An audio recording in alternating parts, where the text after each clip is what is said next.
ngecat villa milik orang tua di Puncak. Hai all, apa kabar semuanya? Pasti udah kangen kan sama aku? 2 hari nggak nongolin hidungnya tuh. Kita persingkat aja perjalanan dari rumah, tahu-tahu udah di Tol Fatmawati aja. Hari itu emang banyak banget tujuan yang mau kita jalani nih all, alias banyak banget mampir-mampirnya. Makanya kita tiba di puncaknya malam.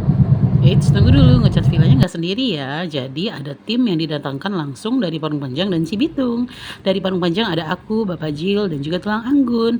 Dan dari Cibitung ada bala bantuan dari temannya Bapak Jil. Lanjut. Kita mampir dulu sekejap untuk memenuhi kebahagiaan hati dan pikiran. Ngopinya bukan cuma ngopi, tapi juga menghempaskan rasa ngantuk ketiga pria ini dengan sebat dulu hahaha alemong. Lanjut. Jalan lagi. Jangan tanya, tumben walaupun di tol biasanya ke puncak rame. Ya iyalah, kan perginya weekday, hari dimana orang-orang pada sibuk cari cuan. Kita sibuk malah ngecat. Udah gitu ngecatnya jauh banget lagi. Keputusan untuk ngecat villa sebenarnya penuh dengan pikiran gundah gulana. Kenapa? Karena memang selama ini pendapatan villa belum BEP alias tipis banget. Itu pun digunakan untuk perawatan villa.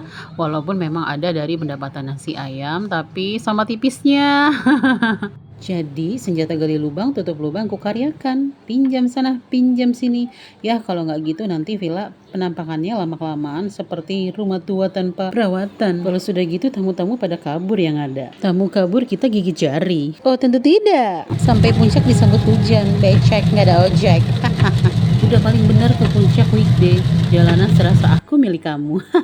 Jalanan kita persingkat aja, tahu-tahu udah di perempatan Senggol Bacok yang ada pos polisinya itu loh. Yang ada tulisan Kabupaten Bogor. Padahal Parung Panjang sama-sama Kabupaten Bogor, tapi jarak tempuhku ke puncak seperti bumi dan langit. Alias jauh, Bo. Belum sampai mampir dulu buat isi perut, tapi dibungkus buat makan di villa nanti. Karena perut udah keroncongan. Lanjut, untung sampai di villa cuma gerimis-gerimis kecil. Bangun dari kursi mobil, kaki udah pada kram. Selamat pagi, buka gorden disuguhi dengan view tanaman dan aroma-aroma tumbuhan yang aku suka. Jadi inilah penampakan sebelum tembok-tembok ini dipercantik dengan cat. For your information ya all, yang akan kami cat hanya beberapa bagian yang memang sudah sangat perlu dicat ulang. Bagian ruang tamu, nah ini bagian depan, halaman depannya ya, ini dinding-dindingnya. Dan bagian pagar depan itu all yang ada warna pinknya. Nah ini akan kita cat ulang. Sama bagian pagar luar dan juga bagian pintu pagarnya nih. Kelihatan banget udah kayak rumah tak berpenghuni. Dan terlihat tidak terawat. Sebelum baku hantam sama cat, kita buat sarapan dulu untuk amunisi dan suntikan tenaga supaya lebih strong. Sarapan sederhana, saset dan pas banget momennya di puncak. Tiada yang lain adalah mie instan, goreng, dan dadar telur. Selesai suntik amunisi, lanjut cat mengecat dimulai. Diawali dari tim Parung Panjang bagian dalam ruang tamu. Ini catatan pertama masih tipis-tipis, jadi masih kelihatan deh aib-aibnya. Ya ampun, itu Mas Bojo, mohon maaf ya. Temannya Mas Bojo yang semangatnya bener-bener luar biasa loh, beneran. Sebagai mama anak satu yang biasa mainannya sama dapur, baru tahu loh ini alat semprot cat sangat benar-benar sangat membantu. Ini apa sih namanya? Udahlah itu yang aku bilang alat semprot cat. Iya, mesin yang kuning itu tuh.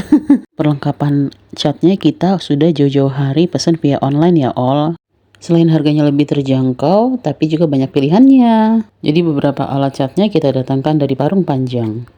Nah kan ada aja pengeluaran-pengeluaran tak terduga, seperti keran kuning ini nih, bocor halus. Kita tinggalkan keran bocor halus ini. Untuk menambah semangat para pengecat, kita infus dulu sama gorengan pisang kepok manja ini. Sengaja dipotong kecil-kecil supaya nggak kelolotan dimakannya. Kemana nih mau nama Anggun, katanya ikut ngecat. Kita ikutan kok, tapi di belakang layar. Keran sudah siap diganti. Penasaran kan hasil cat afternya seperti apa? Nah, carat, ini dia. Hasil ngecat dimulai dari ruang tamu.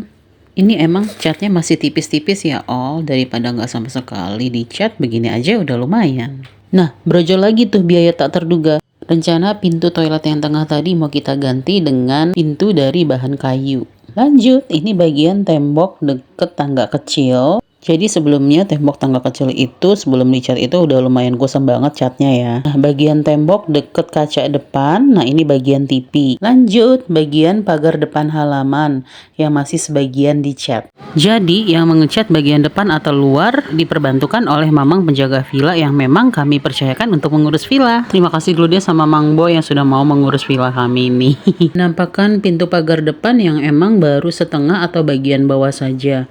Karena saat kami pesan online cat minyaknya, kami pikir cukup satu kaleng, ternyata tidak. Dan ini pagar bagian depan yang udah selesai semua. Nggak apa, segini aja dulu. Kita lunaskan dulu segala hutang renovasi tipis-tipis ini. Dan nabung-nabung lagi mulai dari nol ya. Yuk semangat, yuk pasti bisa. Semua diawali dengan usaha, doa, dan afirmasi positif. Yeay, bisa, yuk, yuk. Betapa taman depan ini bisa banget digunakan untuk mini piknik, aktivitas mini outing ala-ala, mini berkemah ala-ala, juga oke loh. Kan, comfort dan cozy banget kan buat teman-teman yang mau reservasi buat weekend atau special event.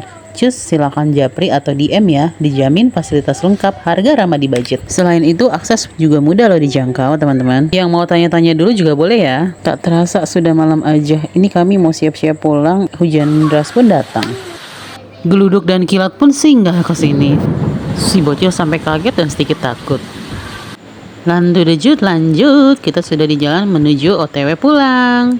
Walaupun masih ditemani dengan gerimis-gerimis hujan. Di sini bocil udah dari tadi nagih-nagih minta jatah preman. Beli Oreo papa. Jalanan kita persingkat aja ya. Tahu-tahu udah di Jakarta aja. Sampai di Jakarta nggak hujan. Kondisi jalanan Jakarta pun masih amat terkendali alias ramai lancar. Dan ini kita mau antar temannya Bapak Jil ke stasiun Jatinegara. Kita persingkat aja karena jalanan di Jakarta masih ramai lancar, kita ambil alternatif jalan biasa, lalu sampai Kebun Jeruk kita baru masuk jalan tol. Melintasi jalan ini jadi teringat zaman-zaman kerja di daerah sini. Oke, sekian dulu vlog aku tentang cat villa di Puncak. Yang mau tanya atau mau reservasi villa Puncak boleh japri ya.